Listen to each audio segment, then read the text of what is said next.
ఒకానొక ఊరిలో ఒక చెట్టు కొమ్మపై ఒక తల్లి చిలుక నివసించేది. ఆ తల్లి చిలుకకు చిన్న చిన్న పిల్లలున్నారు. పిల్లలు పెద్దవుతుండగా బయటికి వెళ్ళినప్పుడు ఎక్కడైనా వేటగాడి బారిన పడతారేమోనని ఆ తల్లి చిలుక చింతించేది.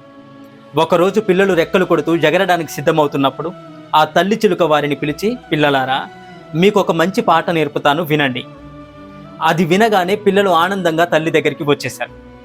అప్పుడు తల్లి చిలుక ఇలా నేర్పించింది: వేటగాడొస్తున్నాడు జాగ్రత్త, గింజలు విసురుతాడు జాగ్రత్త, వల వేస్తాడు జాగ్రత్త, పట్టుకుంటాడు జాగ్రత్త, మెడ విరుస్తాడు జాగ్రత్త అని ఆ తల్లి చిలుక ఆ పిల్లలకు చక్కగా పాట నేర్పించింది.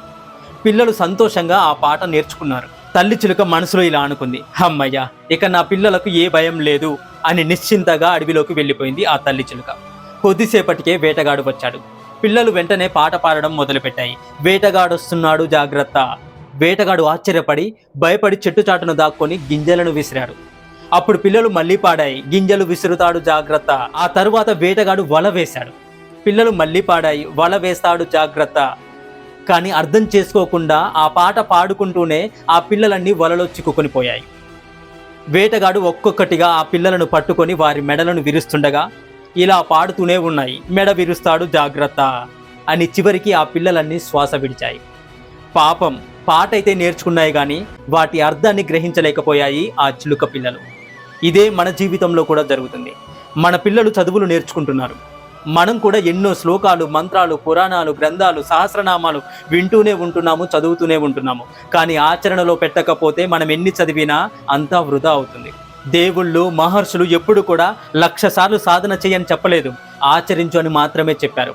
భగవద్గీత కూడా పారాయణ గ్రంథం కాదు, అనుష్ఠాన గ్రంథం అని పెద్దలు చెబుతుంటారు. నేర్చుకున్న దాన్ని జీవితంలో పాటించకపోతే అది చిలుక పిల్లల పాటలాగానే వృధా అవుతుంది. మనం నేర్చుకున్నది ఎంతైనా సరే దానిని ఆచరణలో పెట్టడం వల్లనే మన జీవితం ఫలిస్తుంది. ఆచరణనే విద్యకు ఆభరణం లాంటిది. ఈ ప్రపంచంలో మత గ్రంథాలు ఎన్నో ఉన్నాయి. ఆయా మతస్థుల కోసం ఎన్నో గ్రంథాలు రాయబడ్డాయి. ఉదాహరణకు ఖురాన్ ముస్లింల కోసం రాయబడింది, అలాగే బైబిల్ క్రిస్టియన్స్ కోసం రాయబడింది. కానీ భగవద్గీత ఏ మతానికి సంబంధించిన గ్రంథం కాదు. భగవద్గీతలో ఎక్కడ కూడా హిందూ మతం అన్న పదం ఉండనే ఉండదు. అలాగే పలానా దేవుణ్ణి నమ్మండి, నమ్మకపోతే నరకానికి పోతారు అని భగవద్గీతలో ఎక్కడ చెప్పలేదు. నన్ను ఏ రూపంలో ఎలా ఆరాధిస్తారో అలానే సాక్షాత్కరిస్తాను అని శ్రీకృష్ణ పరమాత్మ చెప్పారు. కాబట్టి భగవద్గీత ఏ మతానికి చెందింది కాదు మిత్రులారా, అది ఈ భూమి మీద సామాన్య మానవుడు ఎలా జీవించాలో చెప్పే ఒక అద్భుతమైన గ్రంథం. మీకు ఈ వీడియో నచ్చితే హరే కృష్ణ అని కామెంట్ చేసి